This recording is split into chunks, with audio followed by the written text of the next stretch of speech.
사회 구석구석 인권 현장을 꼼꼼히 들여다보고 인권을 바로 세우는 인권 새로 고침. 박래군 4.16재단 상임이사님 나오셨습니다. 안녕하세요. 예, 안녕하세요. 네. 지금 신장식의 오늘에서도 말씀을 좀 드렸습니다마는 세상을 버린 최근 서희초 교사 이야기 해보려고 합니다. 네. 어제 고인이 숨기기 약 2주 전에 쓴 일기장 일부가 공개됐는데 네.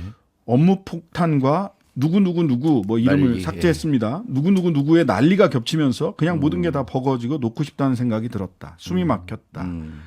손이 떨리고 눈물이 흐를 뻔했다. 이 듣기만 해도 참 예.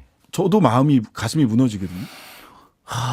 근데 이제 이게 이번에 이분이 이제 사건이 이제 외부로 알려져서 그렇지. 사실 네. 어저께도 이제 그 기자회견하고 그럴 때 거기 이제 어떤 분도 6개월 전에 내 딸도 죽었다. 네네. 조희연 이런 교육감이랑 사건들이, 교원단체들이랑 맞습니다. 기자회견하는데 이런 사건들이 굉장히 있는데 다 묻혀져 있는 겁니다. 네. 어쩌다 한 번씩 이제 터져 나오는 거죠. 학교에서 이제 학생들이 교사를 폭행을 했다. 이런 것도 어쩌다 터져 나오고 이제 네. 그러는데 상당히 많이 있는 거죠. 이런 사건들이. 그러면 그 이제 학교와 공교육이 붕괴가 됐고 교실이 붕괴가 됐고 뭐 이런 건데 과연 이걸 가지고 지금 계속 뭐 인권조례 때문에 그렇다라고 하는 거는 너무 이제 아까 그 오늘에서 말씀하신 것처럼 너무 쉬운 거예요. 그렇지 않다. 너무 복잡하고 어려운 부분들인데 이걸 너무 쉽게 해결하려고 그러고 단칼에 해결하려고 하고 이렇게 되고 있는 것 같아서 정말 답답합니다. 네. 그러니까 계속해서 지금 이제사 사실은 주목을 받고 있는 건데 예. 서울 이전부터 교사노조 있었던 게 전부터 이제서야. 있었던 예, 일이에요. 예, 사실은 예. 뭐 악성 민원에 시달려 왔다. 네. 뭐 밤 12시도 예. 또 새벽 같은 시간에도 예. 저는 선생님 개인 정보를 그렇게 막 넘겨줘도 되나부터 저는 아니 걸려요. 그리고 학교 오전에 학교 막 수업하는데 들어와가지고 예. 거기 교실 문 열고 와서 막 큰 소리 치고 그 앞에서 그러니까요. 학생들 본 앞에서 완전 망신 주고 모욕 주고 욕도 하고 그러고 가거든요. 네. 이런 거가 이 하루 아침에 이런 게 아니라 계속 대응 왔는데 다 그걸 모른 척하고 넘어오고 그런 거거든요. 자, 그런데 어쨌든 간에 오늘 윤재옥 그 국민의힘 원내대표가 대통령이 뭐 그런 얘기하고 종북 주사파가 학생인권 주장해가지고 교권이 추락했다. 네. 이거 어떻게 보세요? 종북 주사파세요? 학생인권 앞장서서 주장하셨잖아요, 우리 박래군 그 이사님. 인권운동 쪽에서 이제 한 거고요. 이게 이제 네. 사실은 이제 우리나라에 이제 이런 인권 조례들 만들거나 인권과 관련된 법 제도가 이렇게 만들어지고 이런 거는 사실 유엔의 공고들이 사실 먼저 있어요. 네. 유엔에서 먼저 공고를 하고 그런 것들 을 받아가지고 활동을 하면서 하는데 그때 이제 마침 두발 자유나 체벌이나 이게 사회적 문제가 되고 막 그랬었던 때거든요. 그랬죠. 학교에서 체벌을 어떻게 없앨까? 그래서 학생들의 그런 인권을 어떻게 보장해 줄까? 네. 이런 것들 논의 속에서 사회적인 논의들 속에서 이게 인권조례가 탄생하는 거지 이게 좀 어처구니가 없죠. 마치 인권을 주장하면 그걸 종북주사파다라고 하는 게 우리나라에 아직도 그 이분법 세계를 벗어나지 못한 거죠. 네. 그래서 적이 아니면 우리 편이 아니면 적. 그러니까 저쪽은 섬멸해도 되고 이런 식으로 계속 접근하거든요. 그러니까 현실을 제대로 진단할 수도 없고 따라서 해법도 찾을 수 없고 이렇게 되는 거죠. 근데 이런 부분들을 현장에 계신 분들이 다 감당해야 돼요. 이 선생님들이 다 감당을 해야 되거든요. 네. 저는 좀 답답한 게 왜 이런 모든 문제를 그 담임 선생이나 이런 분들이 다 혼자서 감당하게 만들까? 네네. 왜 방어막이 없을까? 네. 학교 교장은 뭐 하고 교감은 뭐 하고 네. 그 교육청은 뭐 하고 교육부는 뭐 했냐? 그 교권보호위원회 뭐 법으로 돼 있잖아요. 네. 교권비에 저거 실효성이 없어요. 그거에 기대할 수도 없고요. 근데 다시 이번에 또 내놓는 게 생기부에 기록하겠다고 그러잖아요. 그러니까 교사들이 구체적으로 반대. 불이익을 주겠다는 거예요. 교사들이 반대를 하잖아요. 교사들이 반대합니까? 그 현장 교사들이 반대하거든요. 그거는 교사노동조합 전국연맹이 있잖아요. 예. 그리고 또 정교조도 그렇죠. 다 똑같이 얘기를 해요. 생기부 저기 하게 되면 이거 다시 또 그 학생폭력 그것처럼 소송도 가고 소송으로 간다는 갑니다. 거죠. 소송으로. 뭐 이러니까 선생님이 직권남용했다. 예, 이렇게 예. 이제 소송으로 갈 거예요, 분명히. 예. 자, 이런 얘기를 한단 말이죠. 그 학생인권 조례 때문에 교권이 추락했다. 예. 저는 이런 분들께 질문을 드리고 싶어요. 학생인권 조례 전국에 네. 우리 16개 광역시도에 17개 광역시도에서 17개 광역시도에 몇 개나 있습니까? 6개가 있는 거죠. 6개가 시행되고 있고. 서울, 경기 이런 데죠. 예. 그러면 그 학생인권 조례가 없는 대구, 경북은 서울에 있는 선생님들보다 교권이 잘 확립돼 있습니까? 그러니까 이래서 이제 그것도 이제 이번에 어디 이거 진지한 질문입니다. 아니, 진짜. 6개밖에 안 돼요. 학생인권 예, 조례 예. 있는 데가. 제가 이제 동아일 보고 오늘 사설에 정말 그게 나왔어요. 네네. 지금 방금 전에 앵커가 말씀하신 것처럼 네네. 이게 전국에 17개 광역시도인데 네. 실제 학생인권 조례가 시행되는 6개밖에 없다. 예. 그런데 그러면 나머지 열인 이게 전국적인 현상인데 예. 나머지들은 왜 그러면 있겠냐? 학생인권 조례가 없는데. 그러니까 이거 말이 안 되는 문제 제기예요. 나머지 그러니까요. 11군데에서는 그럼 이런 문제가 없습니까? 아니 그리고 또 이제 그 오마이뉴스인가 거기서 또 이제 기사를 썼더라고요. 이게 이제 한번 비교를 해본 거죠. 네. 이게 전체적으로 교권 침해 사건 자체는 사례는 줄어요. 이게 신고가 안 된 것들도 있으니까 또 물론 그럴 수도 그렇겠죠. 있겠죠. 그런데 도리어 어떤 때는 학생인권 조례가 있는 곳에서 교권 침해가 줄어요. 물론 이게 근데 똑같이 그렇지는 않아요. 그 네네. 학생인권 조례가 있는데도 느는데도 일부 있긴 하지만 전반적으로 학생인권 조례가 있으니까 교권 침해가 줄더라. 이걸 어떻게 설명할 거냐? 네네. 이런 거거든요. 그게 말이 안 되는 대립 구조를 만드는 겁니다.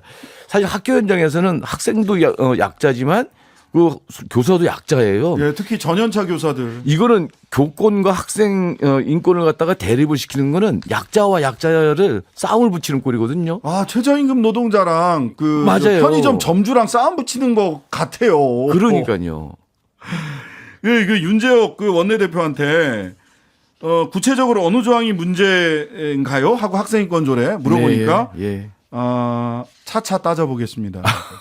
그 내용도 제대로 안 보고 하겠다는 그런 거라서 아니 도대체 대통령 귀에다 대고 누가 이런 얘기 했는지 저는 매우 궁금합니다. 더군다나 근데 대통령실 관계자는 학생인권 조례뿐만 아니라 앞으로 윤석열 정부의 국정운영 기조는 5년간 종북 주사파가 망친 나라를 바로잡는 것이 향후 국정운영 기조래요. 그게 이제 그 망상이거든요, 사실은.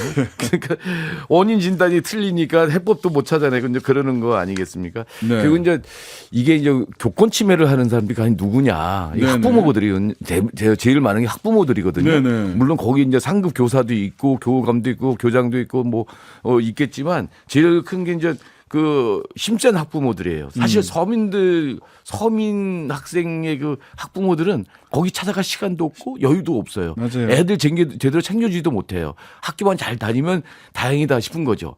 그래서 이제 보면은 이제 교권 침해 당했다라는 사람들이 이제 이런 얘기들을 쭉 한번 훑어보면은 그 이제 그 학부모들이 제일 많이 하는 게 뭐냐면 내가 누군지 알아요. 내가 누군지 알아? 나 변호사야. 내가 누군지 알아? 너 옷 벗기겠어. 뭐 이런 내 옷을 벗길 수 있는 만한 힘센 사람들인 거예요. 솔직히 사실은. 정말 너무 유치하지 않아요? 내가 느그 서장이랑 어제 사우나도 가고 밥도 먹고 예. 저는 그런 거 생각나요. 예. 예. 내 남편이 또는 나의 누구가 또는 나 자신이 그거랑 뭐가 다릅니까? 그렇게 교사들한테 막대하는 게. 그러니까 힘센 학부모들이 와서 난동 부리는 거 이거를 갖다가 계속 방치를 해놓고 있는 예. 학교 교장 선생님이나 이런 사람들 교육 당국들이 좀 문제가 있는 거고요. 그리고 이제 그래서 이제 현장 교사들 얘기는 뭐냐면 이런 문제를 교사가 그대로 감당하도록 하지 말고 그러니까 좀 교사들이 이제 그렇다는 거 아닙니까? 이게 조사를 이렇게 해보니 이번에도 조사도 해보고 그러니까 교사의 이제 상당 부분이 이제 이게 우울증적인 그런 것 때문에 정신병원 가고 그렇죠, 그러는 그렇죠. 거예요. 근데 요거는 또 청소년도 마찬가지입니다. 청소년도 4분의 1? 청소년 4분의 학교 다니는 학생의 4분의 1 정도 또 우울증에 걸려요. 청소년들의 사망 제일 원인이 자살이거든요. 맞습니다. 뭐 이런 상황들이 이게 우리 학교 현실이거든요. 그럼 이거를 어떻게 풀어갈 거냐? 이 교권 침해가 이렇게 하지 못하도록 학교에서 이런 교사가 제대로 자기의 신념을 갖고 제자들을 가르칠 수 있는 분위기를 만들어줘야 되고 네. 이런 교권 침해하는 걸 막아줘야 되거든요. 네. 그래서 그 현장 교사들이 하는 얘기는 그걸 학교가 막아달라 이런 거예요. 그렇죠. 교장이 막아주고 그래서 이렇게 직접 학부모가 나한테 항의 오고 그러지 않도록 이 사람들이 나한테 전화하거나 교실에 드르륵 열고 와서 욕지거리하고 그런 것들 못하도록 막아달라는 게 그러니까 이거거든요. 미국의 공립학교가 가지고 있는 룰이 있더라고요. 그 룰이 예. 지켜지느냐 안 지켜지느냐는 변론으로 그 룰은 뭐냐면 타인의 학습권을 침해하는 행위를 했을 때, 그러니까 예. 학교 교실 안에서 다른 아이들이 공부하는 학습권을 침해하는 행위를 했을 때 교사는 교장실로 가라. 예. 내지는 교감실로 가라. 그러니까 너 저 교실 뒤에 가서 서 있어. 손 들고 서 있어. 이건 절대 하면 안 되고 예, 이거는 예, 이제 예. 물리적 체벌의 예, 한 다른 예. 변형된 형태니까 대신 교장 교감 선생님이 그 학생에게 너는 추후에 지속적으로 학습권이 타인의 학습권을 침해하면 뭐 정학 내지는 유급 정확하게 고지를 예. 한다고 하고 그것을 이제 대처하는 거는 교장 교감 권한도 있으니까 책임도 그만큼 져라. 예. 담임 선생님이 그거를 다 책임질 일이 아니다. 이게 명확하게 갈라져 있다고 그러더라고요. 그래서 우리나라처럼 이렇게 그 학부모가 그 아무 때나 예. 학교를 이렇게 쉽게 들락날락. 들어갈 수 있는 데가 없는 것 같아요. 약속 안 하면 학교 못 들어온대요. 뭐 영국 얘기도 뭐 듣고 뭐 미국 얘기도 듣고 그러면 이게 이제 미리 이제 저거를 얘기를 해야 만날 수 있고 그리고 이런 문제 만약에 그러니까요. 이제 이런 지금 이제 우리나라에서 생기는 학교에서 생기는 교권 침해와 관련된 이런 문제들 같은 경우 네. 학생들의 어떤 이런 부분들 인권 침해나 뭐 이런 부분들 같은 경우 이런 것들을 하는 거는 교장이 맞는 거예요. 그런 겁니다. 그리고 이제 왜 담임 선생님한테 이걸 다 그리고 떠넘겨놔요? 정해진 날짜와 시간에만 그 사람이 가서 교장 선생님한테 만나서 이러는 이게 있으니까 이거 해결해 달라고 얘기를 하고 그러는 거죠. 예. 영화를 보더라도 항상 그래요. 심지어는 무슨 뭐 마녀가 나오고 이런 데서도 학교에서는 예. 문제를 일으키면 예. 그 웬스데이라고 하는 그 시리즈물이 있습니다. 거기서 이 친구가 마녀거든요. 근데 학교에서 문제를 일으키니까 교장실로 가요. 담임 선생님이 해결 안 해. 마녀 나오는 그 시리즈물에서도 담임 선생님 현장에 있는 교사에게 교사를 모든 위험에 그냥 노출시켜놨다. 예. 그래서 그걸 인권조례의 타수를 자꾸 돌리는 것에 대해서 이제 교사들도 반대하고 뭐 생기부 기록하는 게 기계 해법이 아니다라고 얘기도 하고 이럼에도 불구하고 계속 이거를 그 대통령서부터 교육부 장관이고 또 여당 원내대표고 이런 사람들이 계속 그쪽으로만 계속 몰고 가는 거예요. 그러니까요. 이제 현장의 얘기부터 좀 들었어야 되는데. 이주호 장관도 그렇고 고시부터 바꾸기 시작을 해서 학생인권조례 그다음에 법까지 다 바꿀 기세예요. 네. 그러니까 어떻게 해야 됩니까? 이거? 이런 얘기는 전교조가 하는 게 아니라 정교조도 물론 그렇게 하는데 예. 정교조보다 더 큰 조직이 교사노동조합 정동연맹이거든요. 예. 요즘 젊은 교사들이 주로 젊은 교사들 많이 중심으로 예. 거기 훨씬 더 많아요. 그쪽 같은 경우도 이 생기부 기록하는 거 이거 실효성도 없고 도리어 자기네들이 소송에 시달린다. 이거 갖고 해법이 아니다. 예. 그럼 현장의 얘기부터 좀 들으라고 하는데 안 하는 거죠. 그리고 이제 교원지법이 이제 몇 차례 개정이 됐지만 지금 네. 좀 개정안이 올라가 있거든요. 교원지법이요? 그런 예. 부분들을 좀 개정해서 이게 이제 교사들이 이게 학습권이 교사의 이제 아이들 가르칠 권리가 있잖아요. 네네. 이런 부분들을 아동학대로 신고하는 거 이런 부분을 못하도록 막는 게 그런 내용들이거든요. 이런 개정안들이 빨리 통과시키고 그래서 교사들이 학교 안에서 제자들을 자기의 신념을 갖고 소신을 갖고 이게 지도할 수 있도록 이거 요건을 만들어줘야 되잖아요. 이런 것도 안 하고 엉뚱한 데 가서 이게 해법이다라고 찾는 거예요. 그게 잘못되는 거죠. 네.